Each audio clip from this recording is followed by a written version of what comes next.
Chef Ann Cooper, the Renegade Lunch Lady, and we're here in a school cafeteria looking at what American schools are feeding our kids for lunch.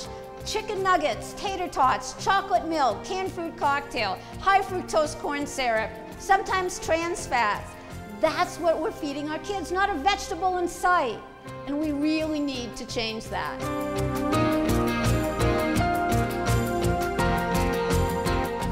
The CDC, the Center for Disease Control, has said of the children born in the year 2000, 1 out of every 3 Caucasians and 2 out of every 3 African Americans and Hispanics are going to have diabetes in their lifetime, most before they graduate high school. And it's all preventable, or at least most of it is.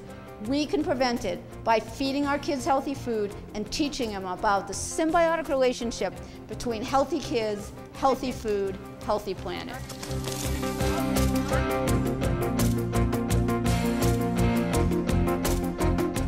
What do we want our kids to be eating? Well, we want to replace those chicken nuggets with roast chicken.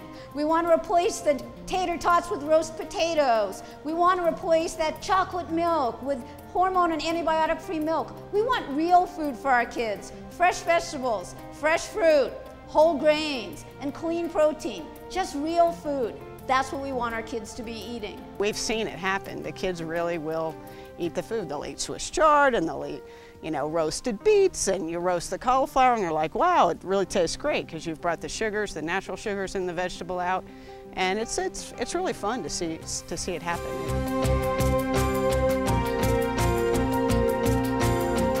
The reason that schools aren't feeding kids better is 5. There are 5 main reasons. Food, finance, facilities, human resources, and marketing. Food, where are we going to get it from?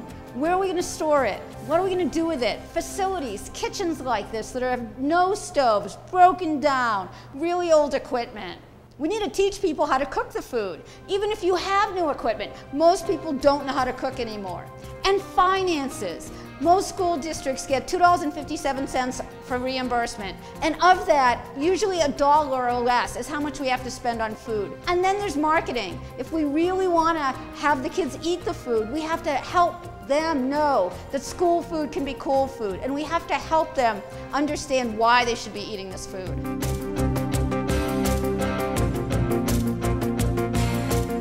So when we talk about making these changes, we really have to talk about getting our kids to eat fresh fruits and fresh vegetables. And the easiest way to do that is to buy from farms. And they should be regional farms, but it has to be farms. We have to make that connection between healthy food, healthy kids, healthy planet. And healthy kids start with healthy food, and that comes from farms. All those things add up to a whole bunch of stuff, and all that stuff is actually going to be delineated in the toolbox. So the lunchbox really is going to be a go-to place for many of the different constituents on this issue. The toolbox will have enough information and real resources there for people to use. They will be able to understand how they can attack change, what can they accomplish. It doesn't have to be everything at once, it can be small steps. So now that we've talked a lot about this and you've listened to all the reasons this is really important, the way to start instituting change is to take the virtual tour of the Lunchbox with Beth and I, as we show you all the ways that you can help your schools and your communities serve better food for all your children.